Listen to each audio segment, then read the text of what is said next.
Hey, what's up everybody? Today's video, I just wanted to chat a little bit about some of the video gear that I've been using recently that I really like, that's really been helping me with my workflows, both with my YouTube videos and with the corporate and freelance work that I've been doing, just in terms of speed, image quality, and just helping me become more creative. So yeah, here are my 5 favorite video gear accessories that I've been using.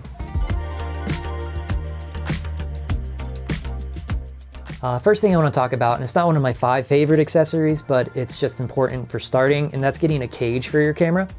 And what that does is it will mount right to your camera. I've got the small rig, which is built specifically for the GH6, and it just has all these mountable screw holes that allow you to start adding accessories to your camera rig and really building it out. So it's kind of the foundation. First thing you need to do, get a camera cage, highly recommend it, and then you can go from there. The next accessory that I would totally recommend any videographer get is an external monitor for a number of reasons. One, just having a larger screen other than your viewfinder really helps point out any mistakes you might be making when you're filming. But there are so many features that a lot of these come with nowadays that are really helpful for filming.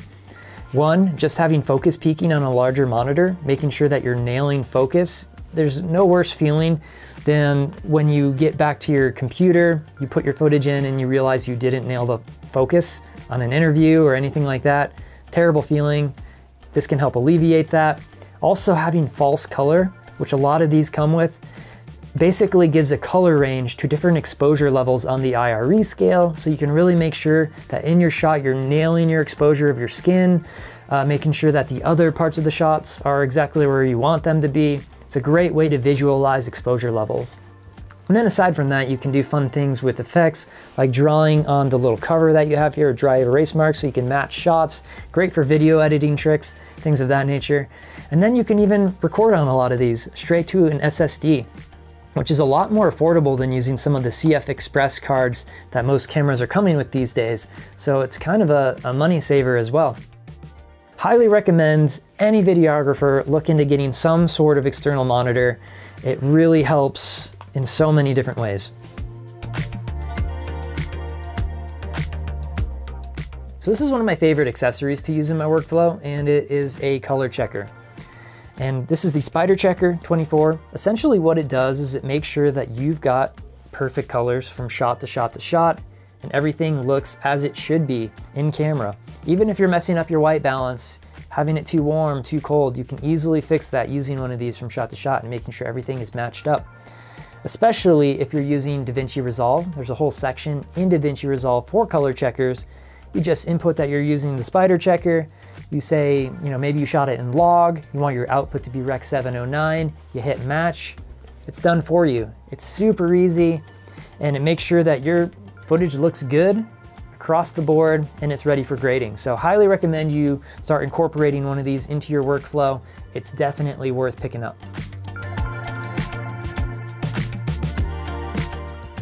So one accessory that I've really been liking is this GVM slider. It's an automated slider that, using just a remote, you can set an in point, an out point, and a speed. You essentially just hit a button and it will go from that in point and out point over and over. So you can do dolly shots, you can do left to right shots, and it's great for someone that does a lot of self-shooting and wants to be able to just add a little bit more of a cinematic touch to those shots. Even if you're not just doing self-shooting, it's a great way to add cinematic movement to your shots. One thing that's really cool that you can do is this little track.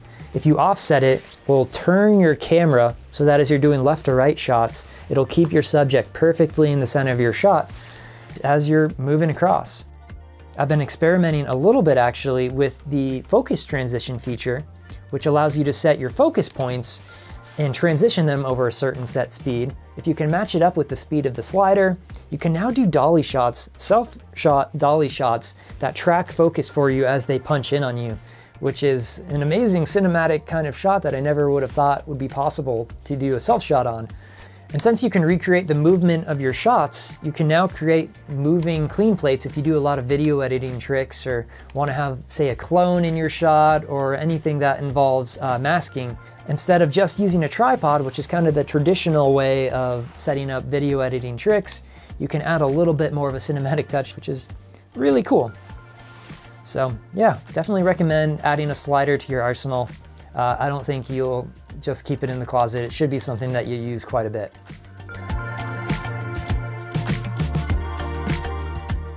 All right, so the next accessory that I've been really liking is the follow focus. I've got the small rig follow focus that hooks up really well with the small rig cage that I have. But essentially, yeah, what a follow focus does is it allows you to really easily take control over your manual focus, especially when you're doing shots that require you changing focus from one subject to the next, or if you're doing dolly shots where you're changing the depth from your subject and needing to keep them in focus the whole time. Works really well for that. You can really smoothly transition your focus positions. What this does is it has a dial that hooks up to a track that connects to your focus ring. Works especially well with cine lenses that have those exaggerated grooves, but it does also work with your standard lenses as well. And what you can even do is use these pins in place. If you know your focus points, put those in place and you'll make sure that you don't go past your focus spots. If you're someone that wants to start really doing more cinematic style shooting, or if you're someone that really wants to work on developing your abilities when it comes to manual focus, I highly recommend you use a follow focus as one of those tools and accessories. This next accessory is one of my favorites for audio. It's the Zoom H6 handy portable audio recorder. It has 4 different XLR inputs, 4 different tracks, and then it has its own microphone built in, and it comes with 2 different microphones. I'll tell you, I use this for voiceover all the time. It's pretty much all I use for voiceover. I never leave for a freelance gig without bringing this thing along, just as some sort of backup in case something goes wrong with my camera. It's great for if you have gigs that require multiple inputs, like shooting a live podcast, things of that nature. And it's lightweight, battery powered, batteries last quite a while on it, and just overall when it comes to audio, a great tool to have. All right, so those are my 5 favorite video gear accessories. Let me know in the comments what sort of stuff that you use to help your workflows, make yourself more creative, make your work better. I love talking to videographers about that kind of stuff. Hopefully you guys got something out of this and can check out some of these tools, maybe add them to your own arsenal.